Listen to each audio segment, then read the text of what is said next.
everyone. So people are still coming in. It's great to see you all. But we're going to get going. It is 9 o'clock in London and we're ready to start. So thank you all so much for tuning into this week's Webinar Wednesday. For those of you who don't know me, my name is Stephanie Fox from the Network One, and I'll be moderating this webinar. We also have Julian Boulding, my colleague, on the call and available to help. So very quick housekeeping. We'll have a 5-minute intro now.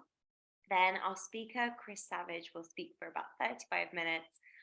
We'll have a 15-minute Q&A, and the main session will be finished by 10 a.m. London time. If you have any questions for our speaker, just send them by clicking the Q&A button at the bottom of your screen. If you can't see it, click the More button and type your questions there, and we'll address them after the presentation. We're currently recording the webinar, so if you don't want to take notes, that's totally fine. Thank you very much. And now I'd like to introduce our speaker, Chris Savage. Based in Australia, Chris Savage is one of Asia Pacific's preeminent public relations, marketing, and communications industry leaders. In 2015, he founded the Savage Company, a growth advisory firm. He is today a growth advisor, chairman, and or shareholder in 8 leading independent agencies in creative, CX, public relations, media, healthcare, and event management. Chris is the winner of the Mumbrella 2020 Industry Leader of the Year Award and the Public Relations Industry's Top Award, Golden Target's President's Award in both 2020 and 2022, all for leadership services to the PR and broader creative industries. So without further ado, I will now hand over to Chris. Thank you very much. And thank you everyone for being part of the webinar. I'm speaking to you from Sydney in Australia. It's 8 o'clock at night. Australia is playing India in the cricket, and I've had to drag myself away from the screen to be with you, but I'm hoping that I'm not going to go out first ball in this presentation. And those of you in America will have to explain what the hell we're talking about. But I'm so excited to be with you because the topic we're going to cover tonight, which is how agencies can navigate tougher economic times, is very close to my heart. Now, this may surprise you, but I'm not in the first flush of youth. So that means that I have worked through recessionary times, tough economic times, on several occasions. In Australia, in the early 1990s, we had a very severe recession here, the toughest I've ever known it.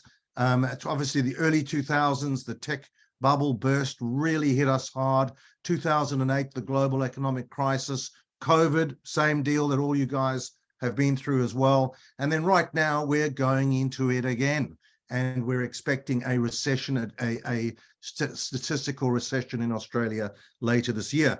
But the agencies I've owned, that I've led, have grown faster, have thrived more than ever during these tougher recessionary times.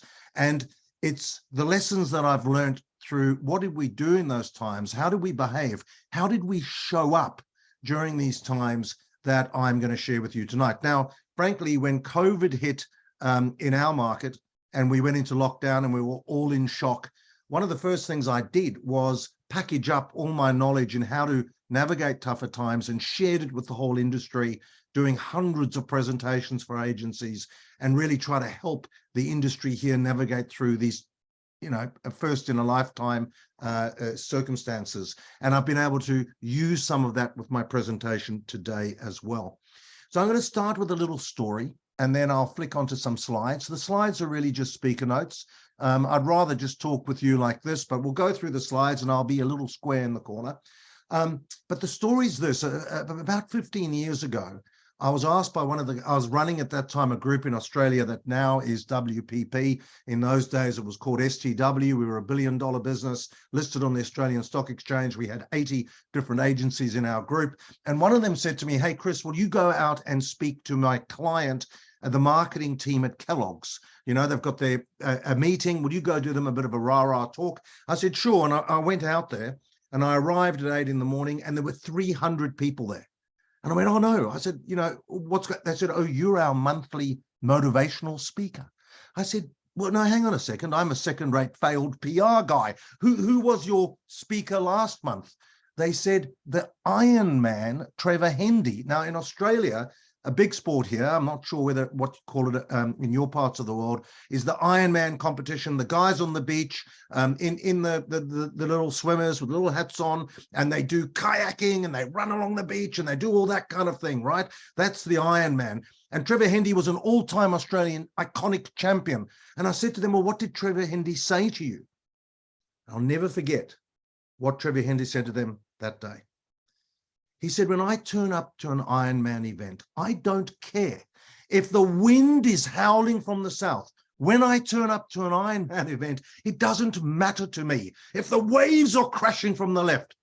When I turn up to an Ironman event, it's fine if everything's still and everything's quiet. Because to me, conditions are always perfect. Conditions are always perfect.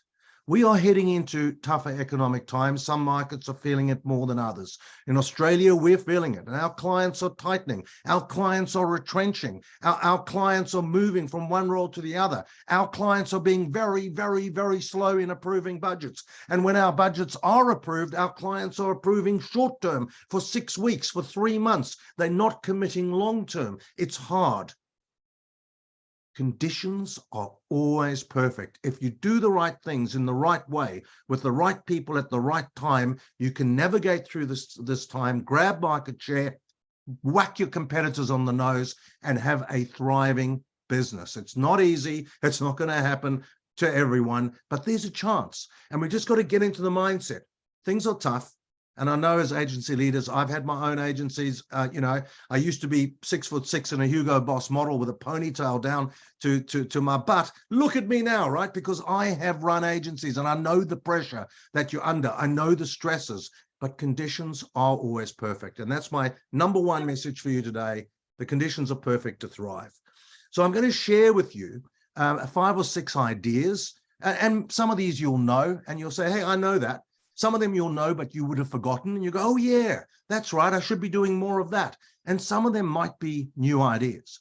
And out of the 35 minutes I'll be with you, if there are just 3 things you can take from it, 3 things that you go, I can use that and put it in your business tomorrow, just 3 things. Find 3 things, and then this webinar would have been valuable to you and will help you move forward. So I'm going to share some slides, and we can share these slides with you afterwards. And also, of course, there's a copy of this webinar if anybody would like to get a copy of it. So there you go, riding the recession wave. Conditions are always perfect. But I'm now going to go into the first of my 5 little subheads for you, which is all about revenue uncertainty is a certainty. And I've made a couple of comments on this already, but the fact are that our clients are uncertain.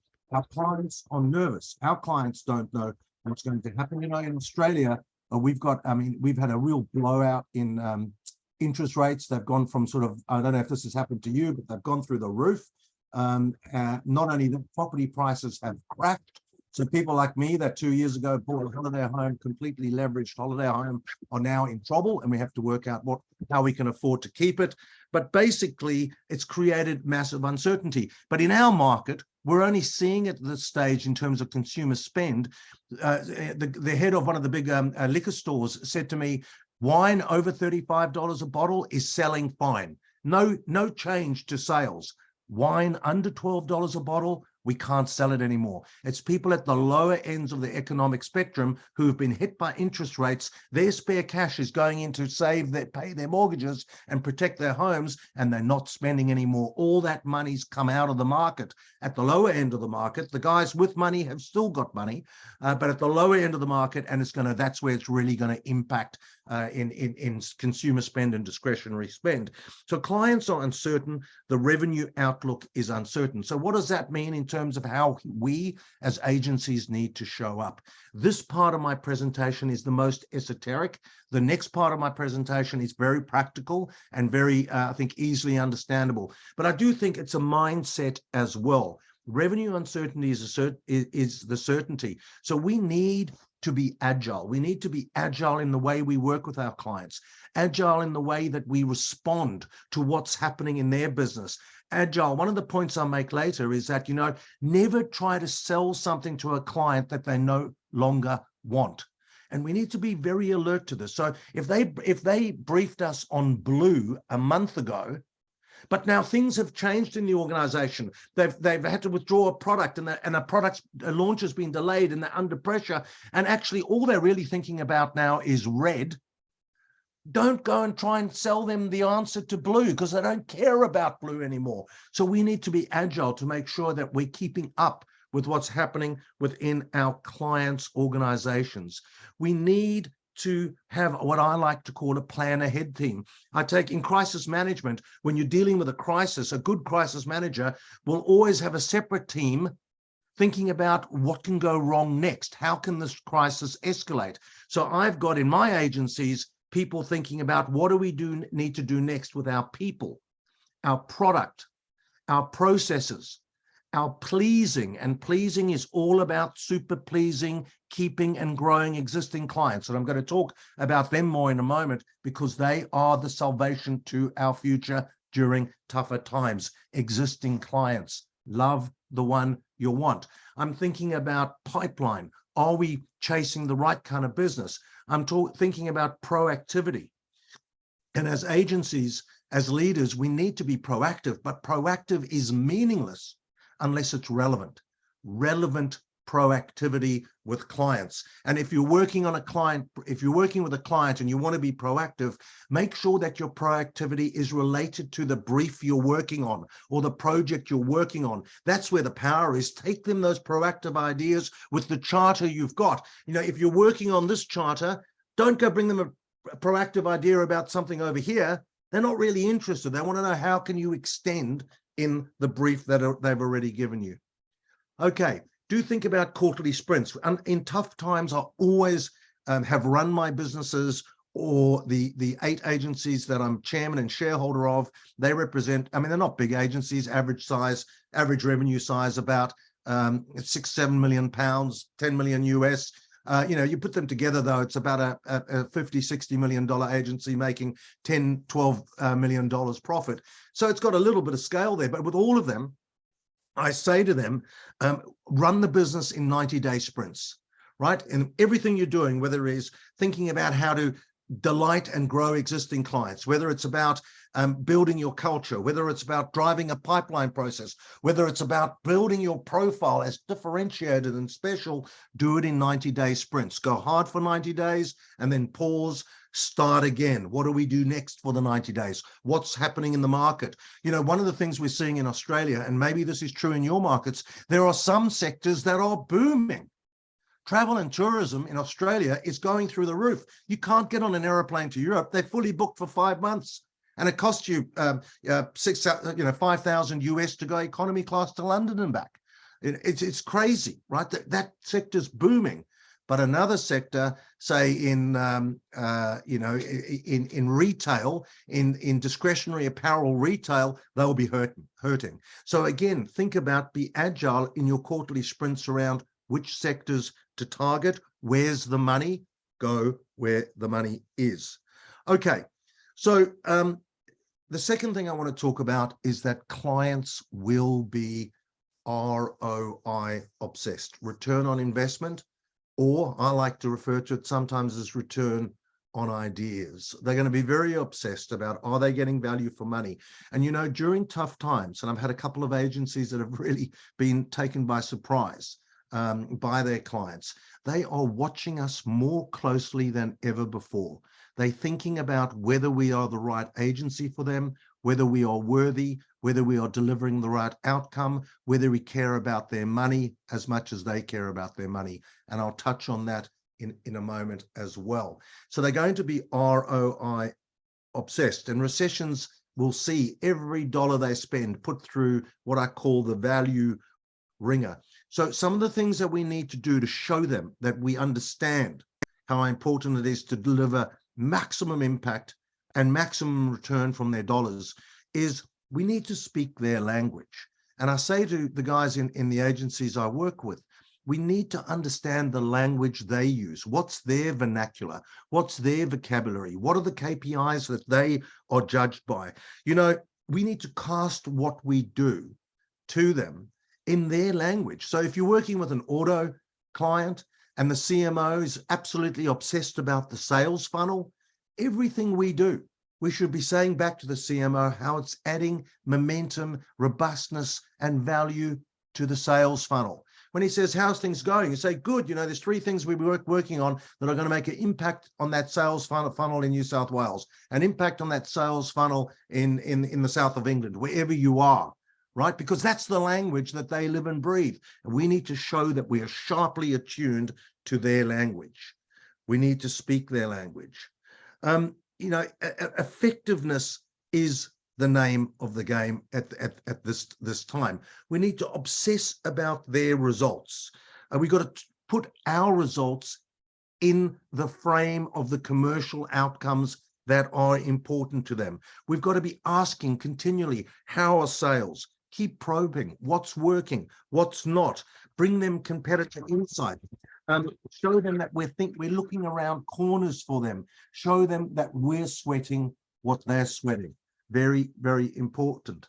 We need to measure everything we can measure. And I know it's easier in some businesses, it's harder in others. Some clients won't share data with us, won't share us, you know, the sort of data that we'd like to see, but we need to try as much as possible to track results and to share results. I like during these tougher times, every couple of months, is to package up results in some shape or form. It's 60 days since the launch. It's 100 days since this campaign began, and go back to them with, these are the outcomes that have been achieved, and put together a little video with our logo in the corner, with something that helps them merchandise the results of the work internally, so they can show the video to their boss. The boss can say, that's good, and she can show it to the managing director, and the managing director said, most interesting, and she can show it to the chairman, right? So we start merchandising and selling back the results of our work, always trying to frame it against the imperatives and the things that we know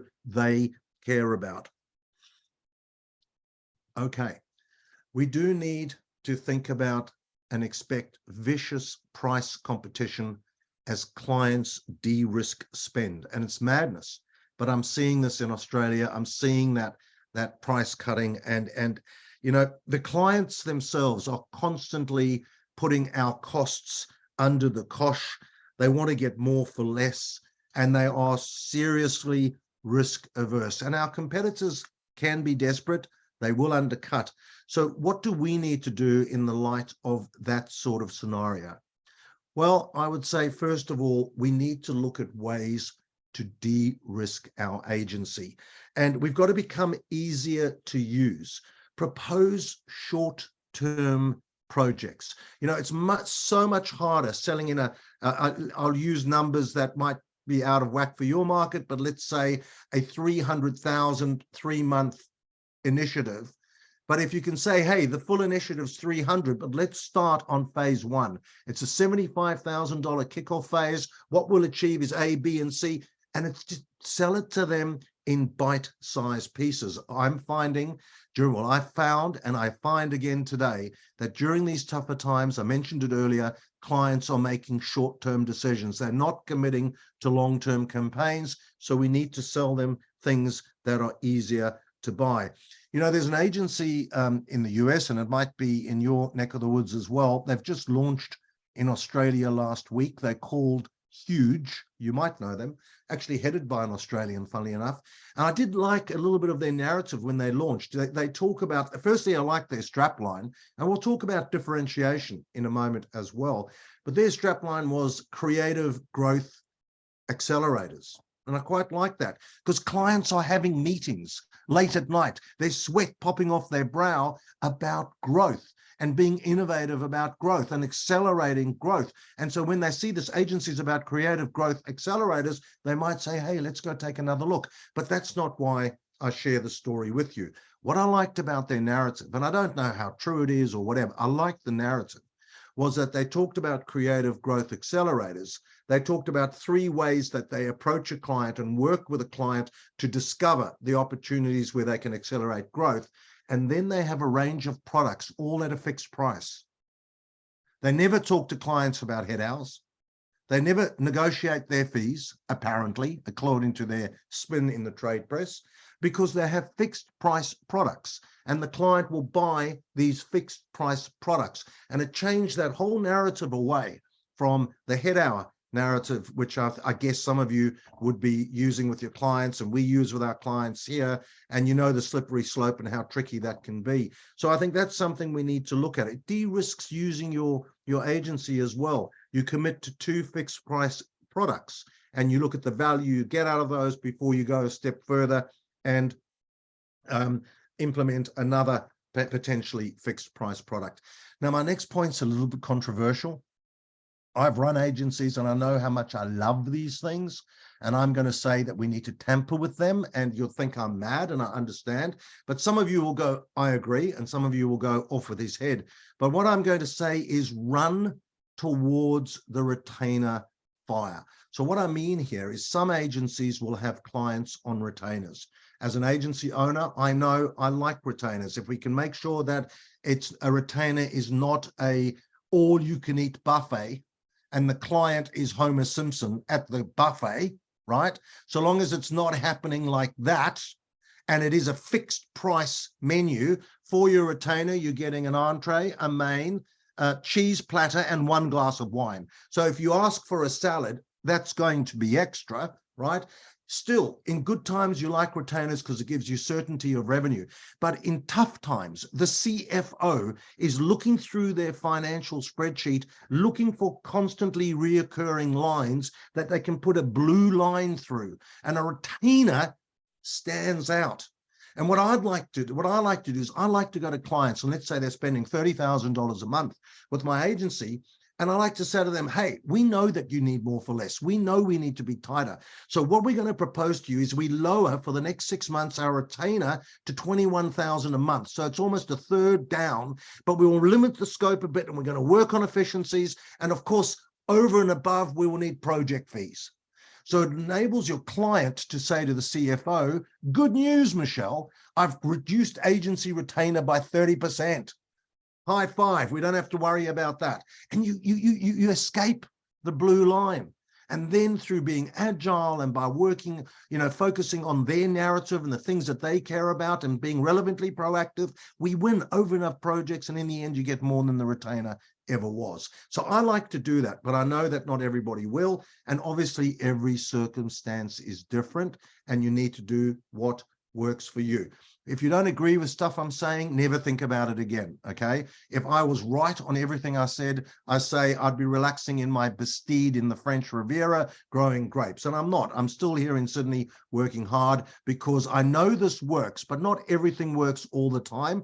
I like to run towards the retainer. I like to have those conversations. I have found generally great outcomes by doing that. And once you come out of that tough time, your client puts their arm appropriately around you and says, thank you for sharing the pain. Let's put that retainer back. And by the way, you're on board with us for the next year. Obviously, and you know this, and of course I get booed and hissed in Australia when I say it, but you have to lower your fixed cost base. There is no growth without pruning. That's true in the garden, and it's true with agencies in tough times. When you go into tough times, and everything needs to be done with sensitivity, everything needs to be done with the human factor, and we need to take care of all our stakeholders to the extent we can. We are commercial enterprises, and when you go into tough times, we need to make sure that we are getting our compensation, our staffing resources in line with our workload. And obviously we need to work on things like productivity, but I am a big fan of flexible compensation. As often as we can, we try to have a lower fixed base and generous incentives and bonuses if we reach target, if we exceed target. I treat that a bit like my tax bill. If you said to me, Chris, your tax bill this year is going to be £5 million, I would say, thank you, right? No problem, because the more you pay in bonuses and incentives, if it's based on the business hitting its targets or exceeding its targets, you've got money to share and it's fine, right? I prefer to lower that cost base as much as you can. Now, the key metric that I use in all my businesses, and I don't mind actually what metric you use, but use one metric that you live and breathe and you keep coming back to. It can be a margin if you want. It can be a compensation to income ratio if you want. I focus on revenue per head.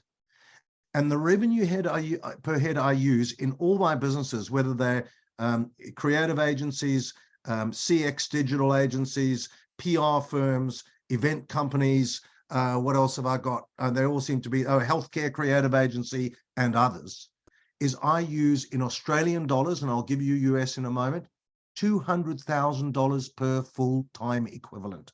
If you've got a staff of 20, including one person that works in the car park, somebody that licks the stamps, and whatever, if you've got a full-time equivalent of 20, that's 200,000 Aussie dollars, 150,000 US dollars per head. So your business, if you've got a 20-person business, should be doing revenue of about $4 million or 3 million US, right? Now, it's interesting this, and you might say, so to me in Aussie dollars, I said 200,000 a head, that's $16,600 per month per employee in the business. This is the metric I use. And when the businesses get close to that number, I don't know how it happens, but they're making 27% margin. That sort of level, 22 to 27%. Eureka. So working on productivity, working on efficiency. You might have heard this guy in the US, Tim Williams, talk about this. He put up a figure recently that I thought was just incredible, that WPPs is 150,000 US per revenue per person per year. Google's is 1.2 million per person revenue per year.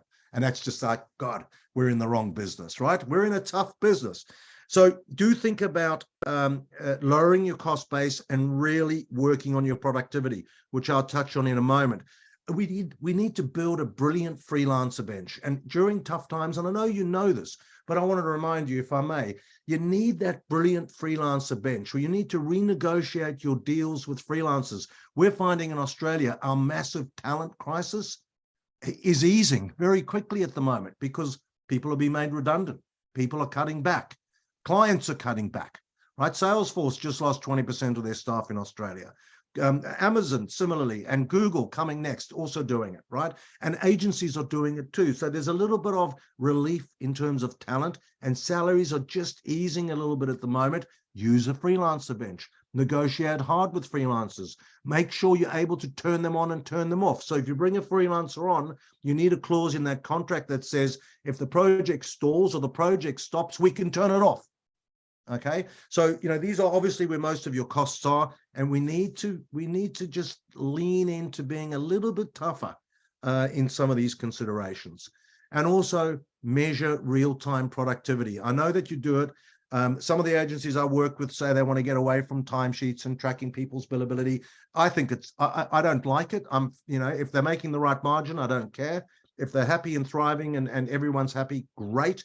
But to me, it's a cash register. And at the end of every day, you want to push a button and you want it to go ching, ching, how much did we sell today? And understanding productivity, billability, realized billability, just because somebody puts 40 hours on their timesheet, you might only be able to bill 3 of them into the client. We need to be on top of these things. If you still work your business that kind of way, if you work it the huge way, they're probably still monitoring this very carefully to make sure that their fixed price products are being done profitably and that they're not over servicing those products. Sweat productivity. So number 4, existing clients are the route to agency salvation. I know that you know this, but I want to say to you, you've got a 1 in 2 chance of selling something to an existing client. You've got a 1 in 4 chance of selling something to a dormant or ex-client, even if they fired you. And you've got a 1 in 12 chance of selling something to a prospect that you have proactively contacted out of the blue. For every 12 of those you contact, and every 12 of them you get to see, and every 12 of them you present some stuff to, and every 12 of them you take to lunch, and every 12, one of them will give you work. Okay? To me, we have to love the one we're with, particularly during tough times. We have to love the clients we're with. Keeping and growing revenues from existing clients is absolutely the lifeline. Now, again, a number of you won't agree with me on something I'm going to say, and I say it at conferences I speak to. I chair the big conference every year of the heads of all the, the 300 leaders of the biggest media and creative and digital agencies in Australia. I've done that for 10 years. And I said this a couple of years ago, and I was getting booed and hissed by some in the audience, and others were cheering and throwing, flowers in my direction. I said to them, and I say to you, do you talk about building partnerships with your clients? Some of you will say, yes, we do. And I understand that. And then what I say is, in my career, 38 years, I have never, ever had a client who's seen me as a partner, ever. They've only ever seen me as a supplier. And I say that because I know that if I stuff up 2, maybe 3 times in a row, what's going to happen to me? I'm going to get fired. That's not a partner relationship.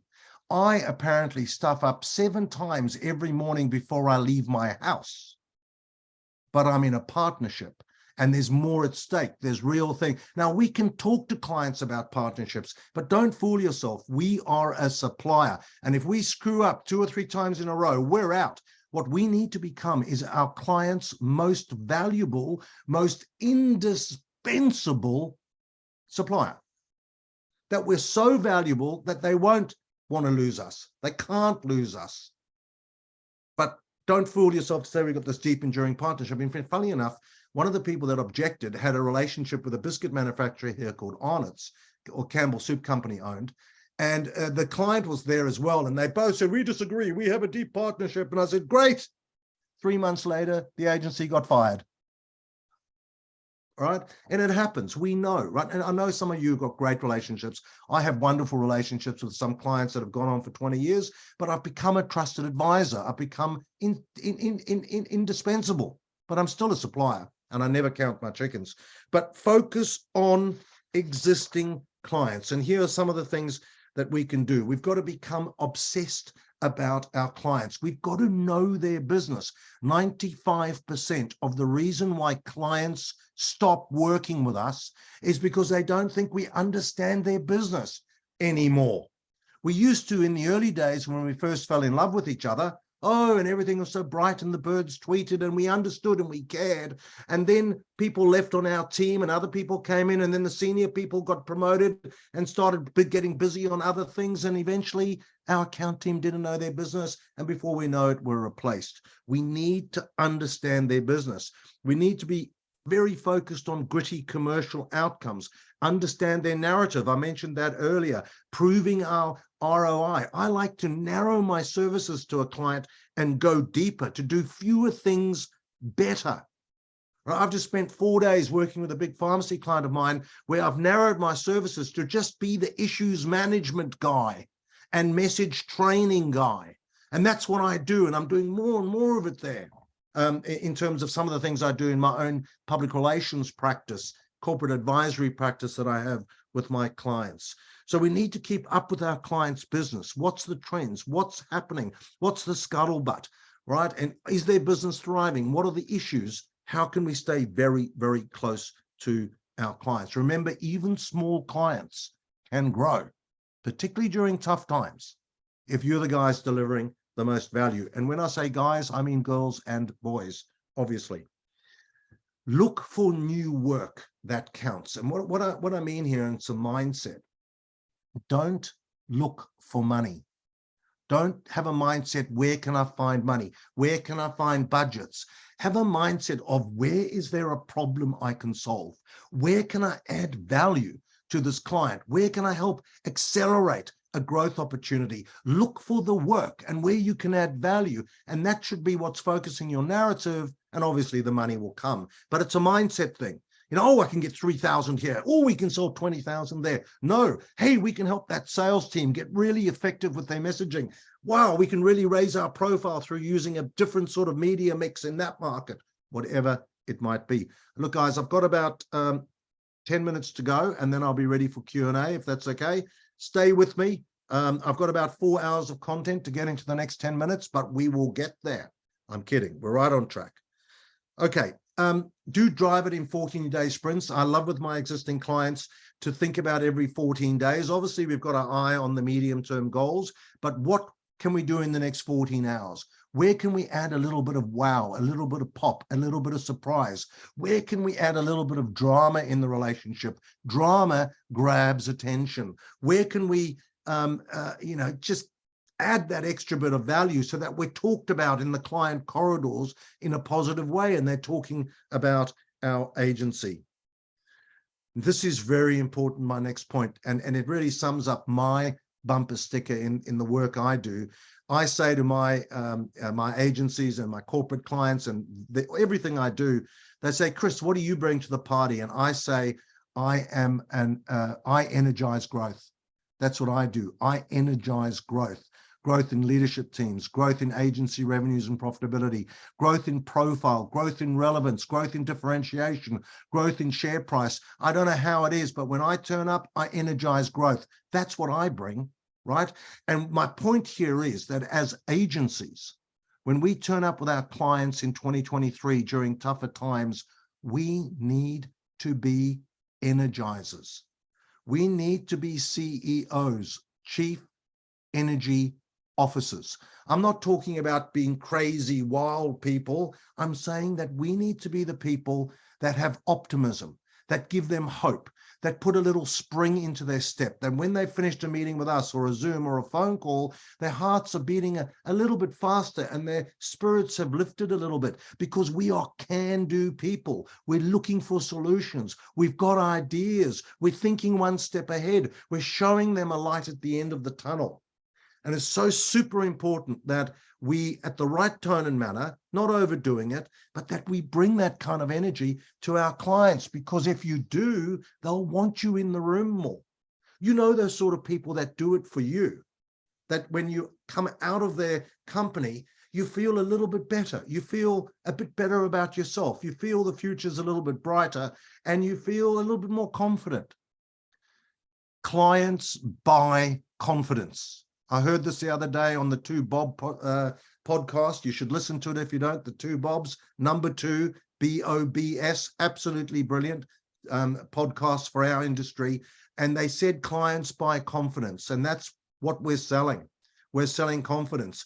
Remember, Napoleon said leaders are dealers in hope. And that's what we need to do as agencies. We've got to deliver results. We have to show the results we're delivering. We need to be agile and all those things, but we need to be good people to be around. Very important in gloomy times, because within their own companies, they're having a pretty shitty time. Well, I heard a mate of mine used to run Mars in Australia, and he told me a saying that went around Mars when he was a CEO there in Australia, and the saying was, the beatings will continue until morale improves. Okay, think about it, right? And you know, a lot of environments our clients are working in are pretty tough.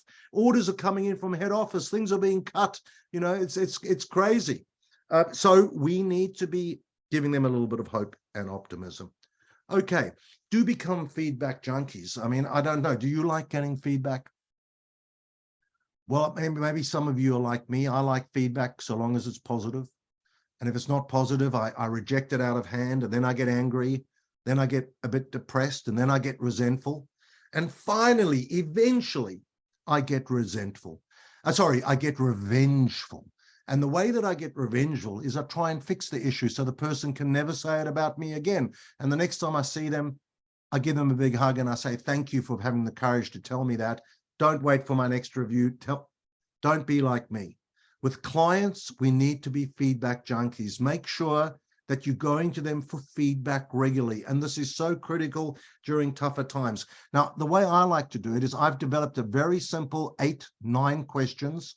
Are we adding value? Is our creative good enough?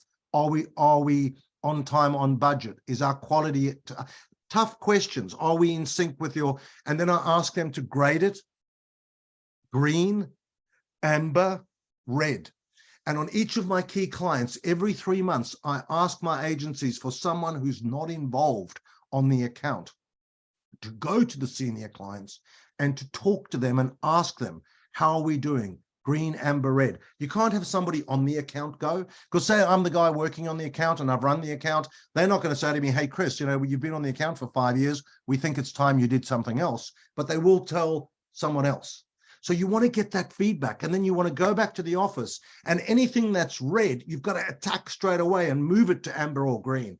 Anything that's amber, we've got to move to green, and we've got to be really in sync every 8 to 12 weeks with how does the client feel about us. Because the one thing you know during tough times is all your competitors are putting on the high heels and they're putting on and they're winking at your client over, you know, in the bar at night, or the guys are coming. What I mean is they are being seduced by all your competitors and they're watching us harder than ever before. So get the feedback so we can take action quickly and be relevantly proactive. I mentioned that earlier. Now onto my last topic, and then we're going to wrap up, and I'll take any questions. I see there are a question or two.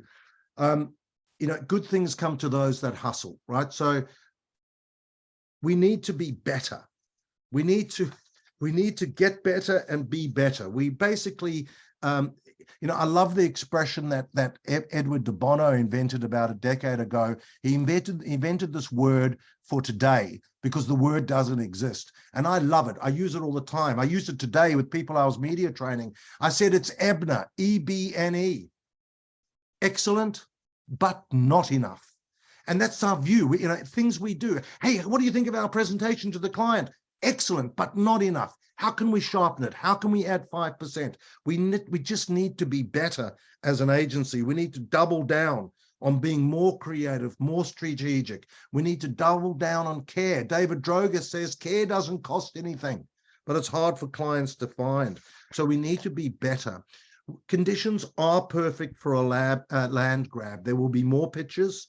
Clients will want fresh thinking. They'll want efficiency. So be ready. Make sure the way that you present your agency, you've refreshed your narrative. You've got a really sharp bumper sticker or strap line that really sums up the value, the proposition that you're going to bring to the client that they care about. My agency in Melbourne, an agency I'm chairman of in Melbourne called Hard Hat, their new refreshed positioning, they're the behavioral science experts in Australia, but their new positioning is simply this: Hard Hat, behavior change for challenger brands. Boom!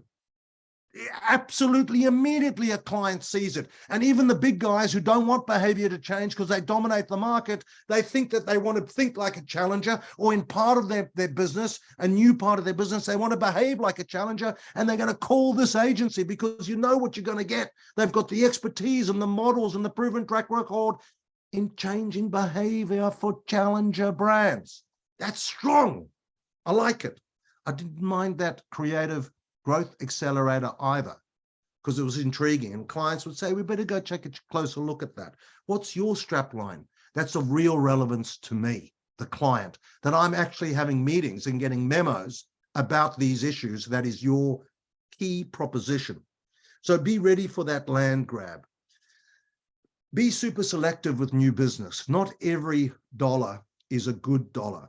Make sure that you are really brutal gatekeepers of the sort of work you're allowing into the agency. Is it the right kind of client with the right kind of culture, with the right sort of expectations, the right sort of budget, enough budget? Really qualify new business opportunities. What is the budget? I mean, new business is just crazy how we give away our thinking, our strategy. We give it away, right? And we've got to be much harder about what do we pitch. I say to my agencies, unless you can unlevel the playing field, unless we've got an unfair advantage, if it's a 1 in 4 pitch and we don't have it wired in some shape or form, Why would you do it? You've got a 25% chance of winning, and it's going to cost you $75,000 of time and energy to pitch it. Why don't you spend that time on your existing clients? But if you can get it down to like a 50% chance because you've got some unfair advantage, or you've really qualified the opportunity, or you've got a relationship, there's no such thing as unfair advantage in pitching. If you can narrow it down, then just be really selective about what you pitch. Remember, existing clients are the salvation for your agency. Be super selective. Read Blair Enz's book about winning without pitching. I've got it beside my bed around the corner. It's brilliant. Okay, it changes everything when you read his stuff about winning without pitching. It's not always easy to do, but it can be done more often than you think. Do plump up your pipeline. You have a 1 in 4 chance to win work from dormant clients. Check all the invoices you've sent out in the last 4 years. Look at all the clients you're no longer working with. Can you go back to that client? Where are the executives you used to work with? And where are they working now? I like to have a proactive list that I call the 777, 21 prospects graded high, medium, and low. But there's 21 names on that prospect list. There's some reason why they're there. We know someone, or we've got incredible experience in their sector. And then with my 777, I focus on the first 7. And how do I approach them? Number 1, I do everything I can to get introduced.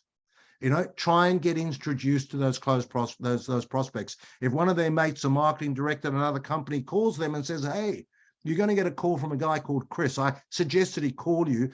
When he does, give him half an hour. They're really good, clever people, good thinking, and won't be a waste of your time. Blink.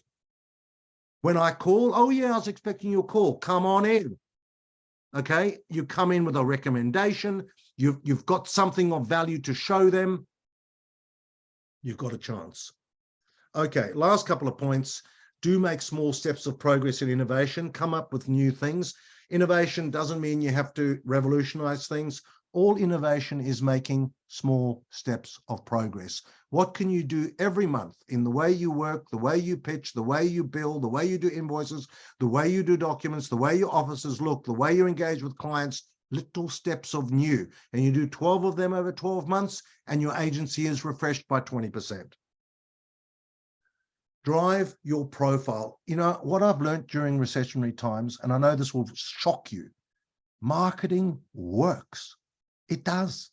And if you are driving the profile of your agency around a differentiated point of view, it's not just the wallpaper of we've hired 3 people and we've won 2 clients, but it's some thought leadership pieces. It's winning awards. It's judging awards in award shows. Really important. You get to see all your competitors' insights. It's speaking at conferences. It's putting on dinners for clients where you introduce them to other clients. If you're out there marketing, marketing works. And the agencies I work with, the ones who market the best, do the best. Okay, and it's not just headlines, it's relevant content, doing for ourselves what we do for our clients. And then, obviously cash is king. I don't want to go into that now because I'm going to take too long, but I want to make a final comment about leading from the front. And what I want to say is what I found with leadership, and you are agency owners and leaders, it's a really hard job. Leading agencies, creative agencies, digital, PR, experiential, whatever it is that you do, these are hard roles. We're dealing with people. We're dealing with people issues. We're dealing with mercurial clients. We're dealing with tricky characters in our own business. And almost everything you deal with is an issue. And what I found as I sort of rose up in my career and got bigger and bigger jobs, ending up running $1 billion business, the issues all remain the same. It's just the amount of money involved that changes. So, you're having a problem with a staff member, used to be a $100,000 staff member. Now it's the $800,000 creative king of the biggest agency. The client that's about to fire you used to be a $2 million client. Now it's a $47 million client. Same issues, bigger money. And it can be very, very depleting. But as a leader, we do set the tone and we set the whole vibe of our businesses. And we need to drive that winning spirit.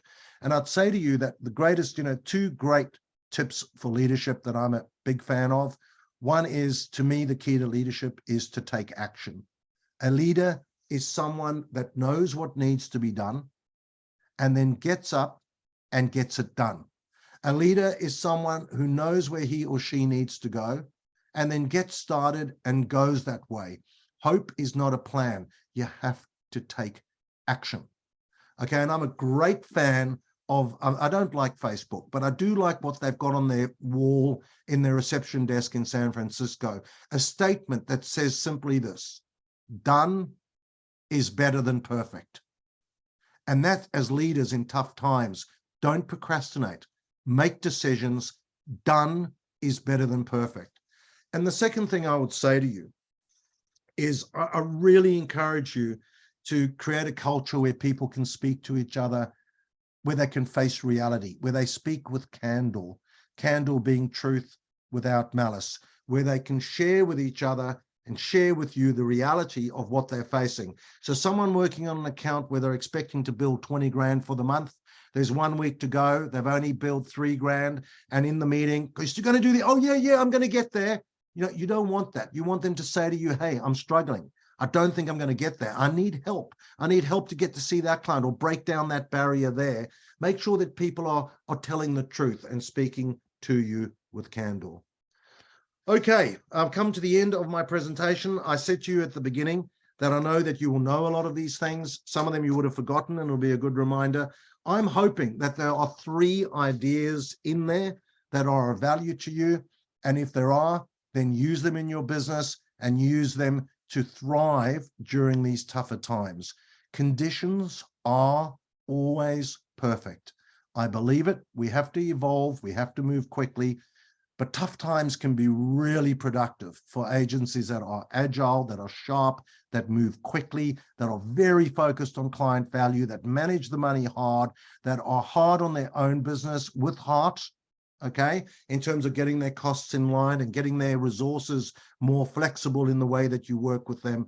And if you do that, I'm sure that I'm confident you'll journey through this with strength.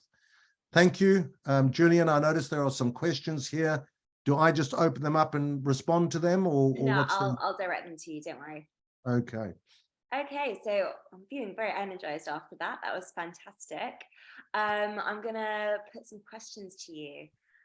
So someone has said, how do you we grow sales pipeline in a niche area? This person says that they offer Chinese digital marketing services to global clients who want to run digital marketing activities in mainland China via Baidu, WeChat, Tmall, etc. Considering outreach is one response to 100, inbound most of the times are low value clients.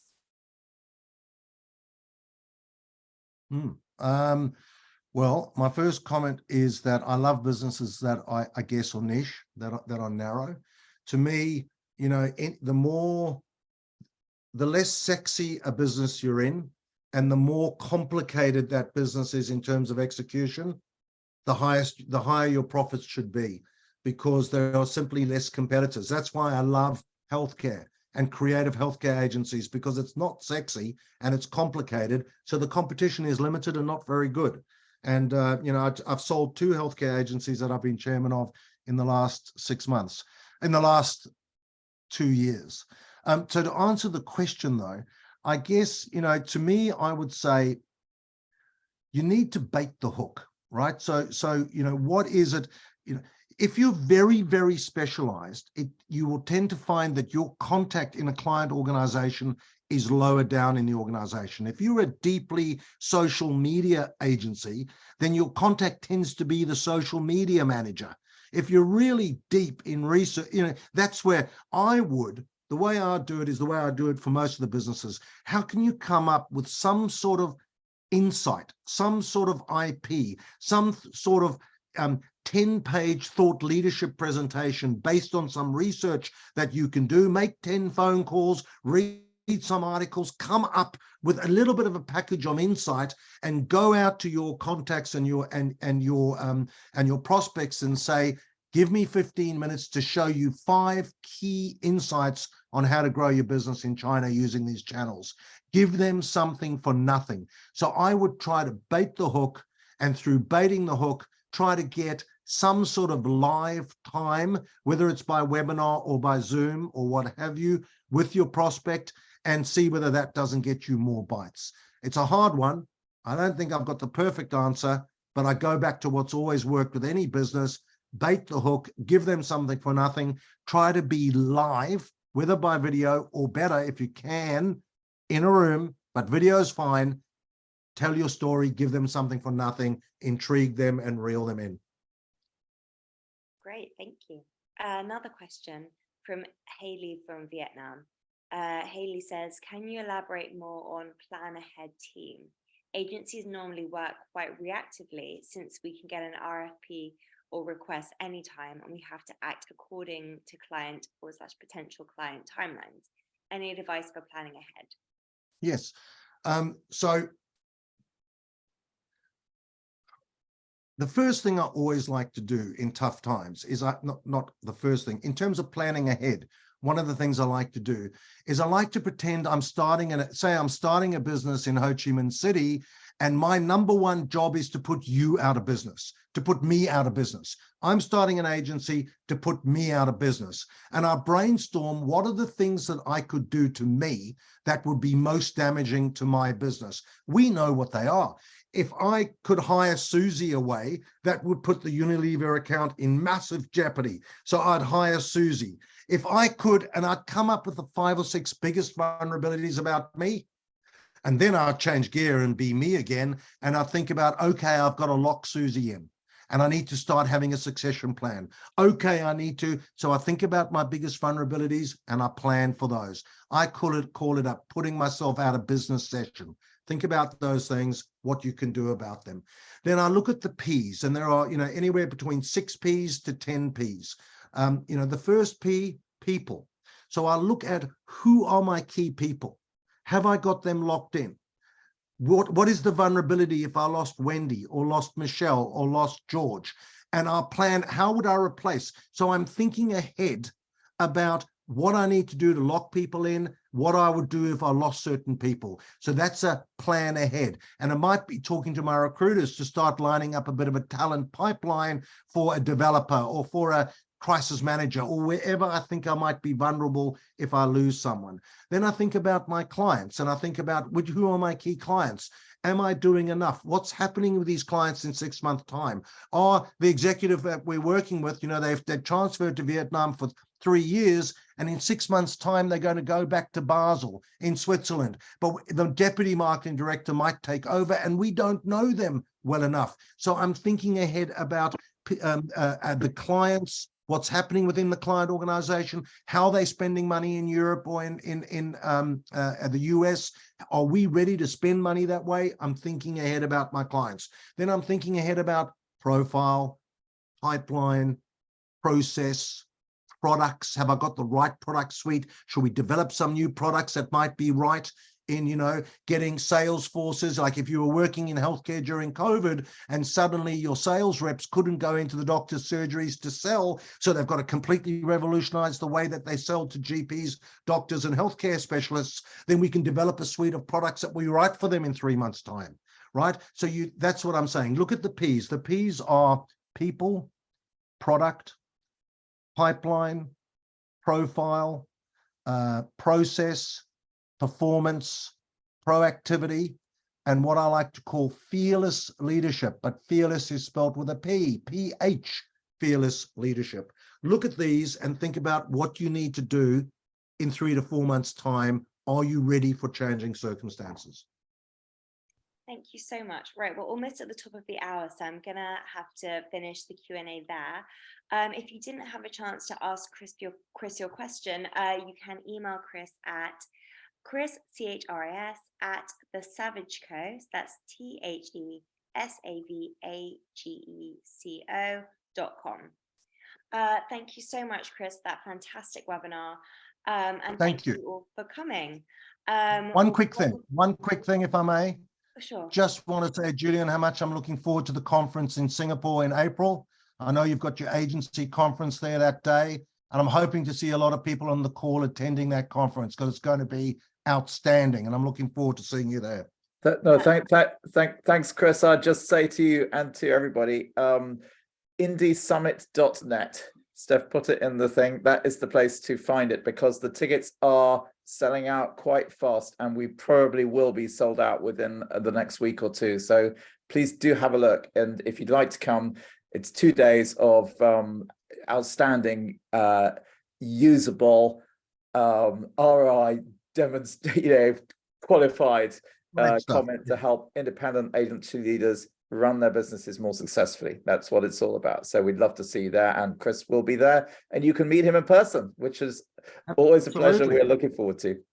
We'll have a Singapore sling. You bet. We'll do it. So I've put Thanks, that guys. Thank you very much. I put that in the chat now, so you can go and check it out. But as they both said, tickets are really going fast. So if you would like to come and join us in Singapore for a fantastic conference, grab your tickets while you still can. So that's about everything from us. Thank you all so much for joining us, and we look forward to seeing you at the next webinar Wednesday. Speak to you soon. Bye.